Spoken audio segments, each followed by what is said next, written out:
سزا تو اللہ تعالیٰ نے بیان کر دی کہ سنساری ہے، لیکن اس کے لیے 4 گواہ چاہیے۔ پہلے آیت میں بھی آپ نے سنی سورہ نساء کی آیت نمبر 15 میں کہ 4 گواہ، آگے بھی ایک دو آیتیں اور سناتا ہوں آپ کے سورہ نور کی آیت نمبر 4 میں اللہ فرماتا ہے والذین یرمون المحصنات ثم لم یأتوا بأربعة شہداء فجلدوهم 80 جلدہ ولا تقبلوا لهم شہادة ابدا واولئک هم الفاسقون۔ اور وہ لوگ جو پاک دامن عورتوں پر زنا کی تہمت لگائیں، 4 گواہ نہ پیش کر سکیں تو انہیں 80 کوڑے یعنی درے لگائے جائیں، اور پھر کبھی بھی ان کی گواہی قبول نہ کرو۔ یہ فاسق لوگ ہیں۔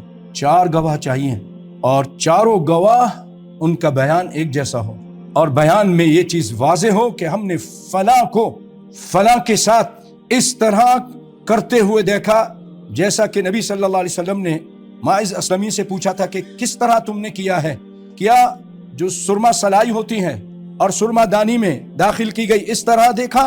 4 گواہ لے کر آؤ، نہیں تو ان کو سزائیں دو، اور یہ فاسق لوگ ہیں۔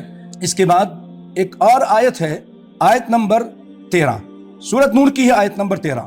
یہاں جب اما عائشہ رضی اللہ تعالی عنہ ام المؤمنین صدیقہ طاہرہ مطہرہ رضی اللہ تعالی عنہ پر جب تہمت لگائی گئی، الزام لگایا گیا، تو اللہ تعالیٰ نے آیت اتار دی، بہت ساری آیتیں اتاری۔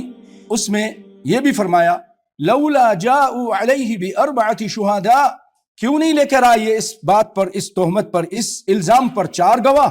فَإِذْ لَمْ يَأْتُوا بِالشُّهَدَاءِ فَأُولَٰئِكَ عِندَ اللَّهِ هُمُ الْكَاذِبُونَ، اگر یہ گواہ نہیں لے کر آئے 4 گواہ تو یہ اللہ کے نزدیک جھوٹے ہیں۔